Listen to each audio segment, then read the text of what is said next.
What's up, guys? And in today's video I'm going to be spitting absolute ball for you guys, and I'm going to be teaching you guys this one tip I've learned throughout my fitness journey and how it will literally speed run you a great aesthetic physique. So I'm going to be first talking about the first, like what most people do, and then the protocol I recommend you guys doing.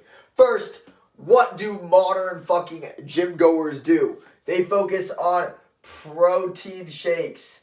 I hear this shit a lot. They're like, I'm going to be going home and I'm going to be taking a protein shake. That shit is fucking ass, bro. You do not want to fuck with protein shakes. They are terrible. They cause inflammation. They have a bunch of, plant fucking protein, which your body can't even absorb because there's so much anti-nutrients, and it's really ass for your gut as well. So do not fuck with protein shakes. They're so bad, dude. Next is bulking and cutting. So the average gym goer, this is like the mainstream way to bulk and cut. They focus on volume over nutrients. I always see this shit, bro. I'm just on a bulk, bro. That's okay. It's okay that I eat 10 fucking cheeseburgers because I'm on a bulk. No, bro. They don't even focus on the nutrients. So their body's not getting any nutrients. They're just eating a shit ton of volume. This would be just focusing on calories. Same with cutting. They'll still eat Doritos on a cut. They'll still eat ice cream on a cut as long as it's within their daily calories, which... well, that's a whole different segment. I'll get into it in another video. They also work out for like 2 hours. 2 hours. I know I was like this when I first started working out, bro. I would work out so long, and this shit is so bad for you. It's like most of the weight you're doing is just junk volume, and it doesn't even, it just stresses out your body so much, and you don't even need that much volume. So 2 hours is way too long, bro. You do not want to be working out for 2 hours. If you work out for 2 hours, it's genuinely showing you're just fucking around most of the time. Because I see so many people, myself included, when I first started working out, I would just be scrolling for like 15 minutes in between a set. So it's like, not even training with intensity. 2-hour workouts also raises your cortisol. Super bad hormone. It's a stress hormone, and keep this a habit, and then it'll become catabolic, and cortisol is not a good hormone at all. They also work out before bed.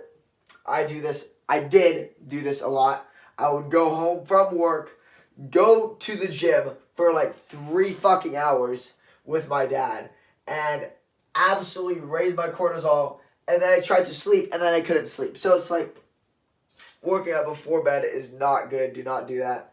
Another thing a gym goer does is he goes on runs.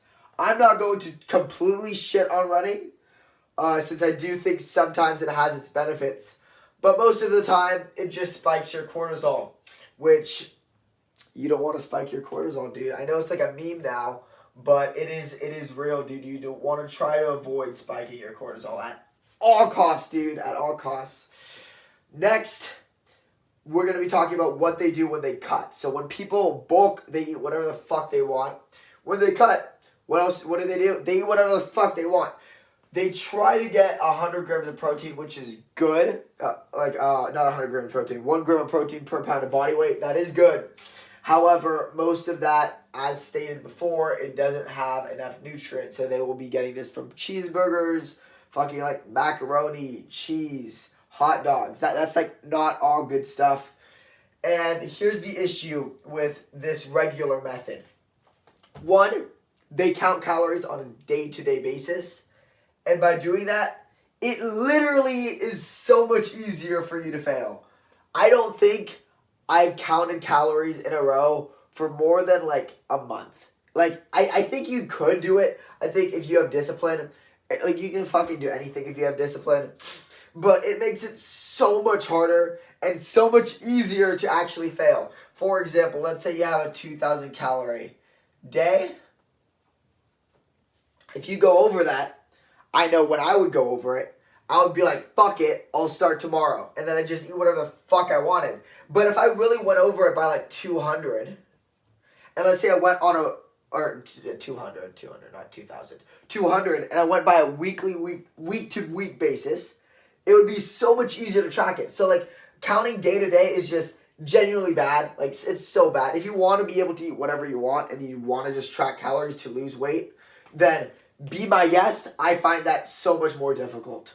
I've also noticed, keep in mind, I've done all this, which is why I'm able to speak on it. You feel so weak, dude. When I was on a cut, I was so weak. I think the weight I was like curling had to have went down by at least 10 pounds while I was on a cut. I felt so weak all fucking day, and it was not good. Like, I was able to keep abs, but I don't want to feel like shit all the time, you know? So it's like, I could only maximum keep those abs for like a couple months, or like during the summer or something. So that was good. But other than that, you just feel absolutely terrible when on a cut. You see all the memes, like you know it's true. Another thing is it tanks your hormones. If you're literally on a calorie deficit, your body it will lower your hormones, dude. It just tanks your testosterone because your body's in like survival, and it will eat your fat, but everything else is going down. So I just personally don't think it's worth it, especially since it tanks your hormones. And last but not least, overall you look good, but you're not healthy. Like let's be so for real, you're not healthy. When I was peak, I guess, regular gym goer, I was eating so much just ground beef, bread, a fuck ton of butter. All that shit is good for you. Like, I'm not even gonna lie. But except the bread. Bread is ass. But like the ground beef, but I would like get these like garlic seasonings, put a bunch of pasta and just like down it with a shit ton of sodium, bro. Like a shit ton of sodium. Salt is good, but like all that other like seasonings, super bad for you. So I actually went to the doctors. Turned out I had, whoop-de-doo, at the age of 16 years old, high blood pressure. Imagine that, dude. Working out so hard, eating, thinking you're healthy, and then you go to the doctors just to realize you have high blood pressure. It was like as high as my dad's. And that motherfucker, I don't know how he's alive. I guess he's balling out, dude. But now let's move on to the protocol I would recommend you guys doing. The hormone optimization protocol. I know it sounds all fucking sciencey. It's not. It's very simple. I'd say it's actually way easier than bringing a fucking scale and tracking shit everywhere you go. So, if you're on a bulk, if you're trying to gain muscle, this is what I recommend you doing. The foods you eat will always be consistent. It will always be the same. You want to be eating whole foods. I specifically recommend the ancestral diet with a combination of fruits. I know people fucking hate fruits or some shit, especially within the keto community, but I like fruits. I haven't had a problem with it. If you have a problem with fruits, feel free, don't eat it. Try to avoid vegetables and too much carbs if you don't exercise enough. Since carbs are specifically used for energy or like to work out and stuff, you try to want to avoid the amount of carbs you're consuming if you don't work out a lot, because then your body's just going to store it, and then that's extra fat. So try to eat carbs before a workout or like after a workout, and try to avoid like nuts and oats as well. Just really focus on like foods like ground beef, eggs, milk, stuff like that. And for this diet, unlike this one, which focuses on calories over nutrients, we're going to be focusing on nutrients over calories. You can eat whatever you want out of this segment of food groups, and you can eat how much you want all throughout the day. And you also want to get some micronutrients, which will be in these foods: raw milk, beef liver, and royal jelly. I just have some raw beef liver in the morning, take it with some raw milk, take it like a pill. It tastes like shit, but if you take it like a pill, you don't really taste it. Throughout this, we are also going to be doing sprints and walks. I don't know if I talked about going on runs. I think I did talk about that. Yeah. So as opposed to runs within the hormone optimization protocol, we are going to be focusing on sprints and walking 10,000 steps. Walking does not boost cortisol. Sprinting is a high intensity workout. It actually reduces cortisol as well as improve other natural hormones like HGH and testosterone. So this is what we're going to be doing. If we are on a cut, if we're on a bulk, we're going to be doing this 7 days a week. 7 days a week, work out hard, train for 30 minutes. I'll talk about this later into the video. If we're on a cut or if we're maintaining, right now I am happy with my physique. I might want to gain a little bit more muscle, so I'll probably just be eating 7 days a week as opposed to 6. And let me talk about that. For a cut, we're going to be fasting 1 day. This is a 24-hour fast. So usually I do mine Wednesdays. So Wednesday morning, I will eat a giant meal. I will then fast throughout the entire day, go to bed, wake up, do a sprint, and then break the fast with some sort of natural sugars like yogurt or honey. So I make sure to fast 1 day a week. And although there is some science behind it, it will help not make you feel weak since you're able to eat perfect all throughout the day if you're just feeling weak on 1 day. And it's really not even that bad if you eat a big meal before the fast. And that means you only need 1 day of discipline. I think it's so hard to stay on your diet if you're counting calories and you're always feeling weak. If you eat how much you want 6 days a week, you'll only have to make sure that 1 day that you don't eat anything. And I think not eating anything, for me anyways, is way easier than trying to eat something and not eat too much of it. So as opposed to every day, 7 days of discipline with counting your calories, this means you only need 1 day of discipline.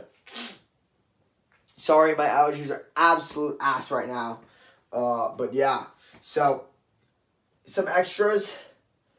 Make sure you train 30 minutes a day. Do not want to overdo it.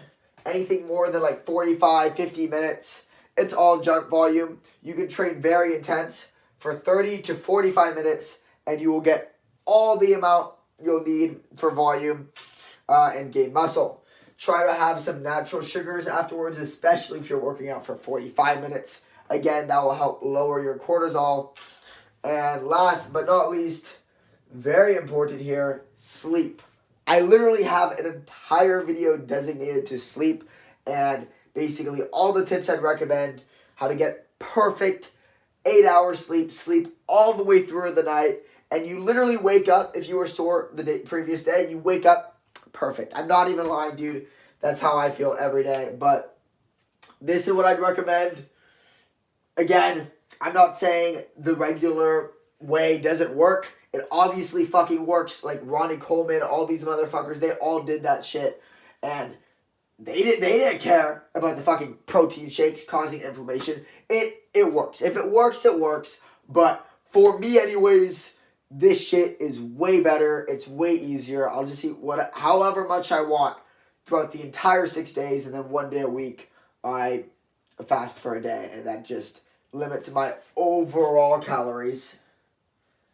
My overall calories by a week-to-week basis, if that makes any sense.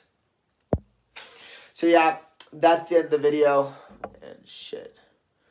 Peace out. Bye-bye.